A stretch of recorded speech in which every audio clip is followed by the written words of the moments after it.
اعوذ باللہ من الشیطان الرجیم بسم اللہ الرحمن الرحیم قل اہبطوا منہا جمیعا، ہم نے حکم دیا کہ اب تم سب کے سب زمین پر اتر جاؤ. فَإِمَّا يَأْتِيَنَّكُم مِّنِّي ہُدًى، پھر جب کبھی بھی میری طرف سے تمہارے پاس کوئی ہدایت کی چیز آئے گی یعنی کتاب.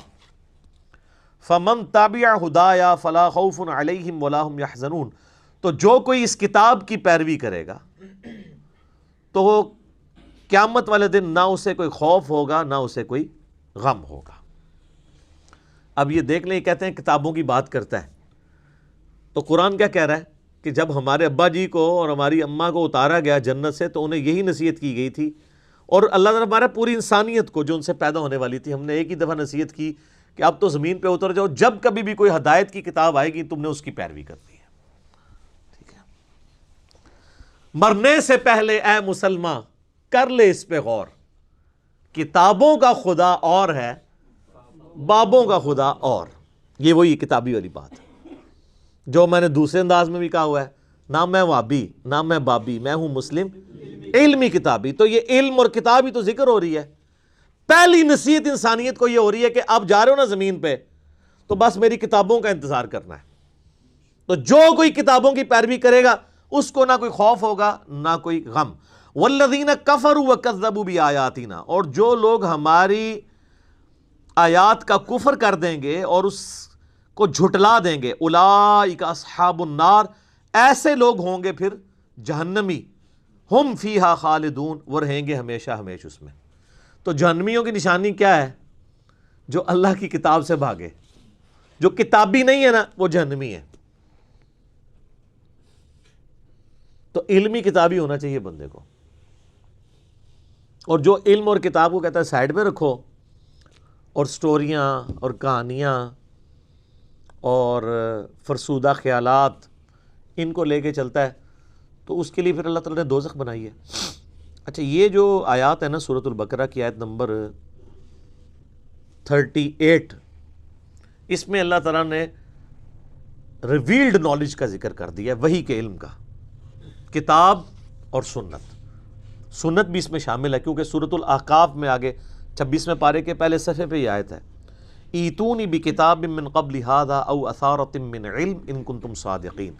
اے نبی ان سے فرماؤ کہ اگر تم میری اس کتاب کو نہیں مانتے ہو تو اس کتاب سے پہلے جو باقی نبیوں پہ کتابیں نازل ہوئی ہیں یا کوئی علم کے آثار ان کے آ رہے ہوں.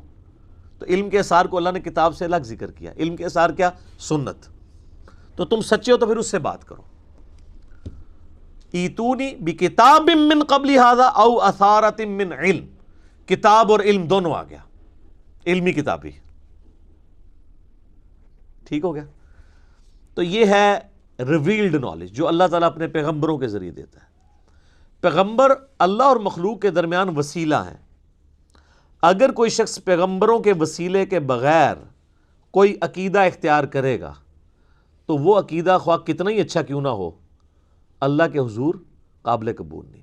یہ وسیلہ یہ پاکستان انڈیا والا نہیں، وسیلہ کہتے ہیں واسطے کو. اللہ اور مخلوق کے درمیان واسطہ پیغمبر ہے. پیغمبر کو اگر کوئی چھوڑ دیتا ہے تو ظاہر ہے پھر وہ اللہ کے بارے میں ایسی کوالٹیز کلیم کرے گا جس کو اللہ اون ہی نہیں کرے گا.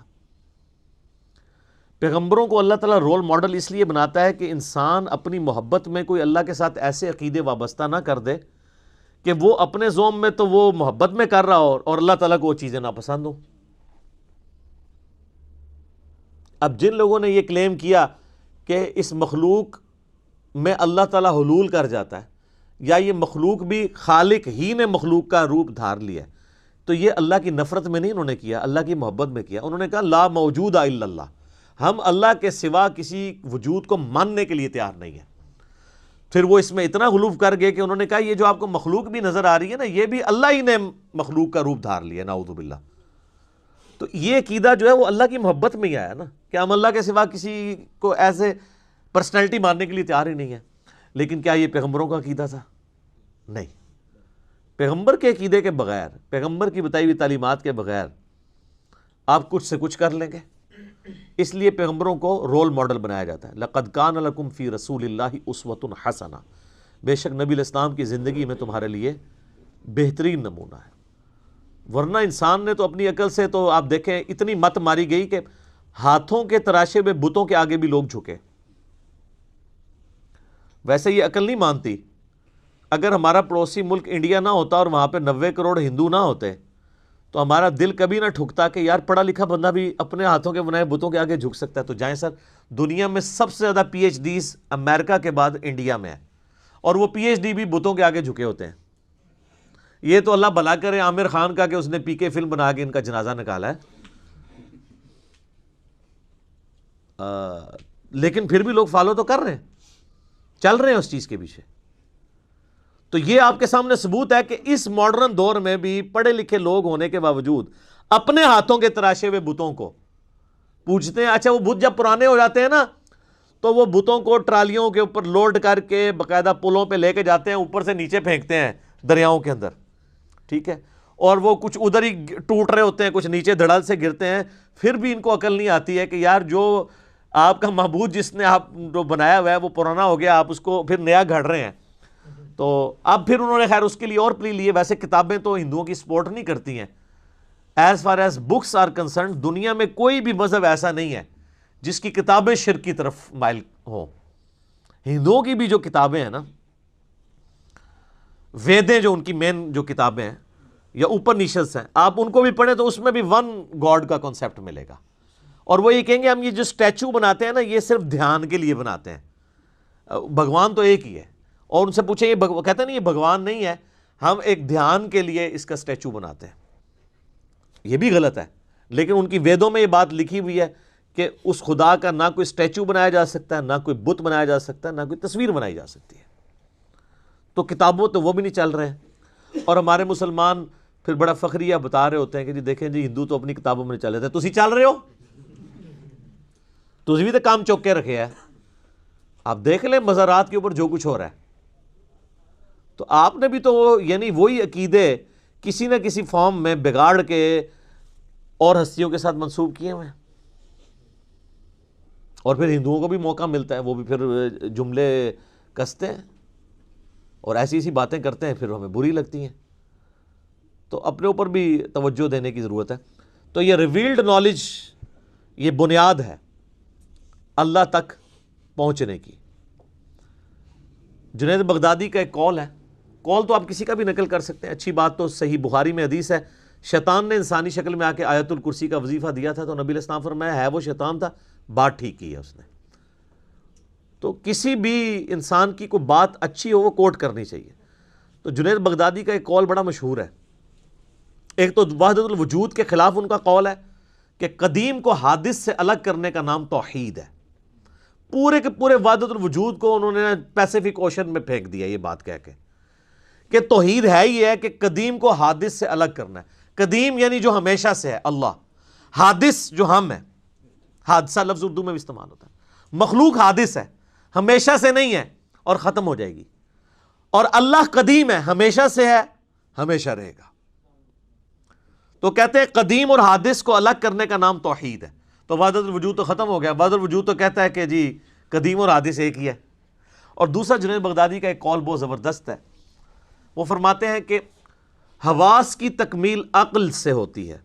یعنی جو ہمارے حواس خمسہ ہیں نا,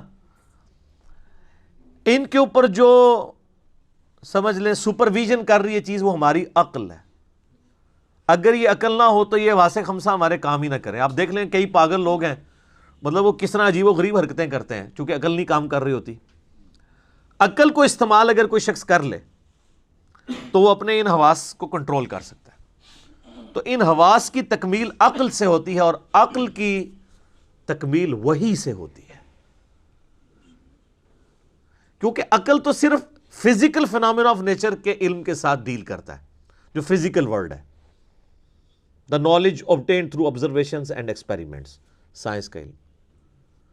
سائنس فرشتوں کو ڈیٹیکٹ نہیں کر سکتی, عذاب قبر نہیں ڈیٹیکٹ کر سکتی, جنت نہیں دیکھ سکتی, جہنم نہیں دیکھ سکتی, اس لیے کہ وہ اس فزیکل ورلڈ کی چیزیں نہیں ہیں.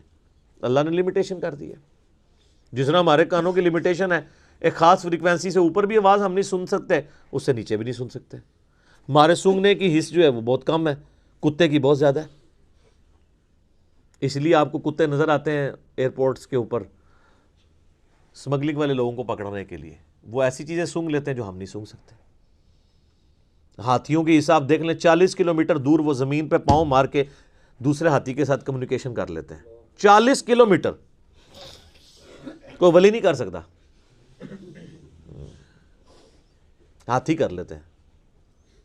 چڑیا دیکھیں اڑ لیتی ہے، کوئی بزرگ نہیں اڑ سکتا، ہے تو کوئی اڑ کے دسے۔ چڑیوں تو ہم روزانہ اڑتے ہوئے دیکھتے ہیں۔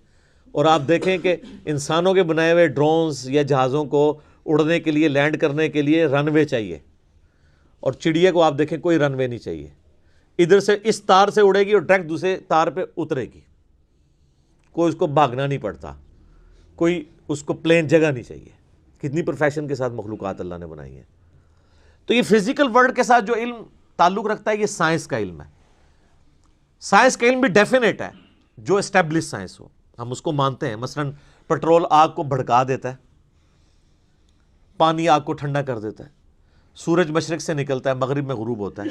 یہ فزیکل ورلڈ سے تعلق رکھتی چیزیں۔ یہ تو حضرت ابراہیم علیہ السلام نے سورۃ البقرہ میں اللہ تعالیٰ کے ایک ہونے پہ دلیل دی تھی نمرود کو کہ میرا رب وہ ہے جو مشرق سے سورج نکالتا ہے، تو اگر رب بننے کا دعویٰ کر رہا ہے نا تو مغرب سے نکال کے بتا۔ تو ہکا بکا رہ گیا تھا۔ فزیکل ورلڈ کی چیزیں بھی اللہ ہی کا علم ہے، کیونکہ کتابیں اللہ کا قول ہیں اور یہ کائنات اللہ کا فعل ہے۔ قول اور فعل میں تضاد نہیں ہو سکتا، ٹھیک ہے؟ تو وہ جو علم ہے نا، جو ایکوائرڈ نالج ہے سائنس کا علم، اس کا ذکر بھی اسی رکوع کے اندر سٹارٹ میں آ گیا تھا۔ کون سا؟ وَعَلَّمَ آدَمَ الْأَسْمَاءَ كُلَّهَا، آدم علیہ السلام کو ہم نے ہر چیز کا نام سکھا دیا تھا۔ پوٹینشلی اللہ تعالیٰ نے عقل ڈال دی تھی انسان کے دماغ میں۔ پوٹینشلی اگر میں آپ سے پوچھوں یہ آم کی گٹھلی کے اندر درخت ہے، تو اگر آپ تھوڑے عقل مند ہوئے تو آپ کہیں گے ہاں درخت ہے، اور اگر زیادہ عقل مند ہوئے تو آپ کہیں گے کروڑوں درخت ہیں اس کے اندر،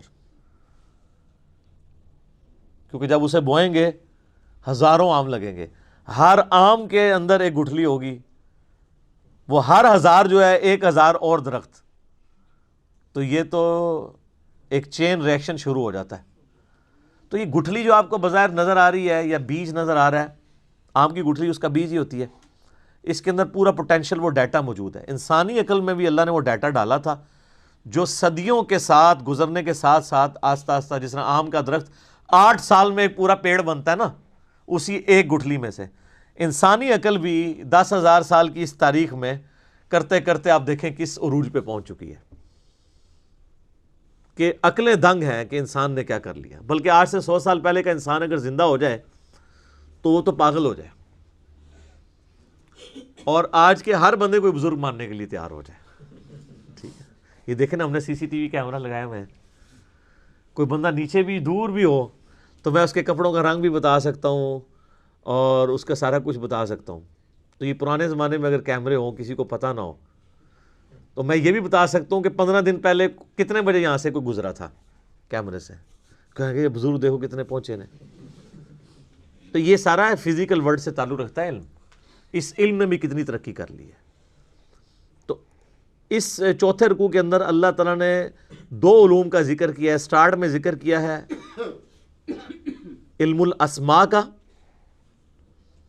اور جس کے اوپر آج کل وہ جناب ناموں کا علم اور پتہ نہیں وہ نام بھی وہ حساب لگا کے رکھتے ہیں اور پتہ نہیں کیا کچھ کرتے ہیں، وہ یہ چیز نہیں تھی۔ پوٹینشلی عقل کی بات ہوئی، اور اینڈ پہ جا کے علم وحی کا ذکر آیا کہ علم وحی کو لے کے چلنا ہے۔ بس یہی 2 علوم ہیں جن کو قرآن مانتا ہے۔ اور 10 کمانڈمنٹس جو آئیں گی نا سورہ بنی اسرائیل کی آیت نمبر 36 میں 9th کمانڈ ہے، وَلَا تَقْفُ مَا لَيْسَ لَكَ بِهِ عِلْم، اے انسان کسی چیز کی پیروی اس وقت تک مت کرنا جب تک کہ اس کے بارے میں تمہیں علم نہ آ جائے۔ إِنَّ السَّمْعَ وَالْبَصَرَ وَالْفُؤَادَ كُلُّ أُولَٰئِكَ كَانَ عَنْهُ مسئولا، بے شک کان، آنکھیں اور عقل اس کے بارے میں تم سے پوچھا جائے گا تم نے اس کو استعمال کیوں نہیں کیا۔ تو اللہ تعالیٰ نے یہ چیز پوچھنی ہے مرنے سے پہلے۔ اے مسلمان کر لے اس پہ غور، کتابوں کا خدا اور ہے، بابوں کا خدا اور۔ یہ اللہ نے پوچھنی ہے بات کہ تو نے مرنے سے پہلے علم حاصل کیا تھا، یا تیرا ماننا یہی تھا کہ کالی بلی رستہ کاٹ دے تو نحوست ہے، گھر کی منڈیر پہ کوا بیٹھے تو مہمان آنے کی دلیل ہے، جوتی پہ جوتی چڑھ جائے تو سفر لکھا ہوا ہے، یہ تو مانتا تھا؟ اور گائے نے ایک سینگ کے اوپر زمین اٹھائی ہوئی ہے، دوسرے پہ اٹھاتی ہے تو زلزلہ آ جاتا ہے، ہسدے پہ نے سارے تہاڈا بھی ذکر ہے اور اے بزرگاں نے جناب وہ سمندر روکے ہے تے فلانے بزرگ نے جڑا انڈیا دے بم پھاڑ لے سن پل دے اوتے اے بھی ہے نا سرکار ہن تے نئے ورژن بھی دے ہیں نا اویلیبل باقی چیزوں پہ ہم خوش ہوتے ہیں ہندو کہندے نے تسی بھی جو کچھ کہندے ہو نا ہندو بھی ہسدے نے تہاڈے اوتے آپ بھی تو کہتے ہیں نا فلاں بزرگ نے جو ہے سمندر روک لیا ہے یہ لادہ بات ہے کہ وہ بزرگ جب زندہ ہوتے ہیں ان کا پیشاب بند ہوتا ہے تو وہ آغا خان ہی لے کے جانا پڑتا ہے انہیں یہ لادہ بات ہے کہ اپنا پیشاب اور اگر پیشاب رک رہا نہ ہو تو وہ پیشاب روک بھی نہیں کوئی سکتا یہ دماغ سے آپ دیکھیں کئی لوگوں کے وہ سگنل ایسے جنریٹ ہوتے ہیں ہارمونس ڈسٹرب ہو جائے تو آپ اپنا پیشاب پہ خود کنٹرول ہی نہیں رہتا آپ لوگ بیمار ہوتے ہیں آپ کو اٹھا کے مزاروں پہ لے جاتے ہیں اور مزاروں والے جب بیمار ہوتے ہیں انہیں اٹھا کے ہاسپٹل لے جاتے ہیں اور ہاسپٹل بھی وہ ڈی ایچ کیو میں نہیں لے کے جاتے شفا میں لے کے جاتے ہیں یا آغا خان میں تو اپنے بارے میں وہ بہت سینسٹیو ہے تو یہ دو علوم ہیں ریویلڈ نالج اور ایکوائرڈ نالج جن کو اسلام مانتا ہے اسی کے اوپر ساری بنیاد ہے